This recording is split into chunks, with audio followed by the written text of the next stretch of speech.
Hello les gars, on se retrouve aujourd'hui pour une nouvelle vidéo, donc ça va être un petit let's play sur Splinter Cell Blacklist, donc je vais le commenter avec Energy Psycho. D'ailleurs le gameplay va être aussi avec lui, on avait prévu de le commenter en live, mais malheureusement le Skype Recorder a bugué, donc là on vous le fait en différé. Donc salut à toi Energy Psycho. Salut à toi, salut à tous. Donc ça fait pas très longtemps que j'ai la Xbox et ça fait pas très longtemps que je suis dans la team Energy. Donc on va parler aujourd'hui d'une mission coop sur Fort Hawkins. Voilà, je vais laisser Never un peu vous expliquer tout ça. Ok, donc sachant que moi en fait mon nom IRL c'est Victor et mon nom dans le monde soi-disant du gaming c'est Never. Mais vu qu'on se connaît IRL, on a l'habitude quand même de s'appeler par nos prénoms, enfin heureusement d'ailleurs. Donc voilà, donc dans la vidéo on va vous présenter vite fait, on va faire un peu une découverte du jeu et aussi on va vous parler de ce qu'on en pense du jeu. Voilà, donc je vais peut-être laisser Psycho commencer parce que lui il a un peu plus d'expérience que moi dans le jeu, donc vas-y. C'est très simple, dans ce jeu on contrôle un espion qui s'appelle Sam Fisher.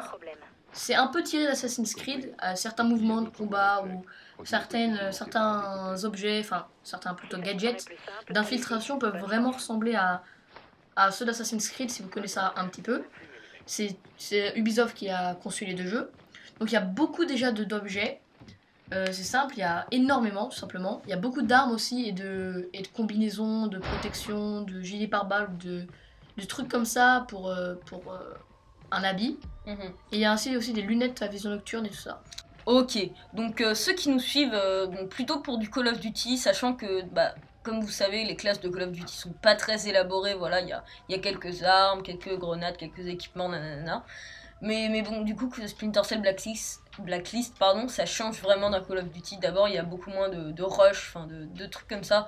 Il y a plus de l'infiltration, clairement. C'est vraiment un jeu d'infiltration et tout. Donc voilà, je voulais juste vous dire que le gameplay, c'est pas les graphismes du jeu évidemment, c'est juste mon Avermedia qui a des bugs, donc la qualité je sais pas, ça fait de la merde, alors que ma Xbox elle rend de la bonne qualité, ma télé aussi, donc c'est bizarre. Voilà, donc si vous avez des réponses à ça, n'hésitez pas à les mettre dans les commentaires s'il vous plaît. Je voulais juste donc revenir au jeu. Il y a 3 styles dans le jeu, si je me souviens bien, donc c'est le style panthère, le style fantôme et le style brutal. Voilà, donc moi vu que je m'y connais pas si bien que ça, je vais laisser Energy Psycho vous présenter ces 3 styles. C'est vraiment pas difficile, c'est dans chaque mission, tu gagnes une somme d'argent en fonction du style que tu utilises. C'est-à-dire par exemple le style fantôme, c'est on avance dans la mission tout en étant discret et en ne tuant personne, mais juste par exemple on peut les assommer ou les électrocuter ne pas les tuer en tout cas. Le mode panthère, c'est on tue mais on ne se fait pas repérer. Et le mode brutal, c'est du rush tout simplement, c'est-à-dire on avance en niquant la gueule à tout le monde. Ok, donc comme l'a rappelé Energy Psycho, ce jeu été édité par Ubisoft, voilà, donc c'est clairement repris d'Assassin's Creed, voilà, il y a plein de mouvements, le style de jeu en 3ème personne et tout, qui est repris d'Assassin's Creed, donc voilà.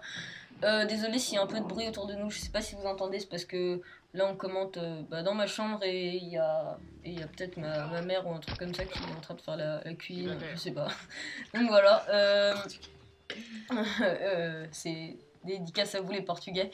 Pour revenir un peu au sujet, on va vous parler tout simplement des classes, même si on vous en a déjà un peu parlé avant. Psycho va vous en parler vraiment plus en détail, donc de tous les équipements un peu et tout, donc je te laisse la parole.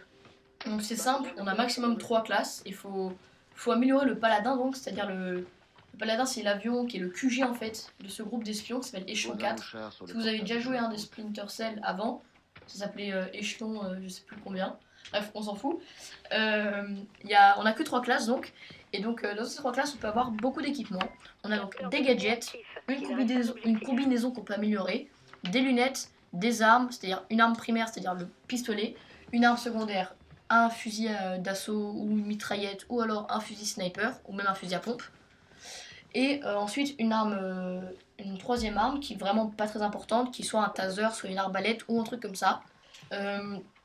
Donc les gadgets sont vraiment très très recherchés, c'est-à-dire il y a beaucoup une grande diversité on va dire. J'ai même pas fini de tous les acheter moi dans mon jeu. en partant des trucs d'infiltration aux grenades.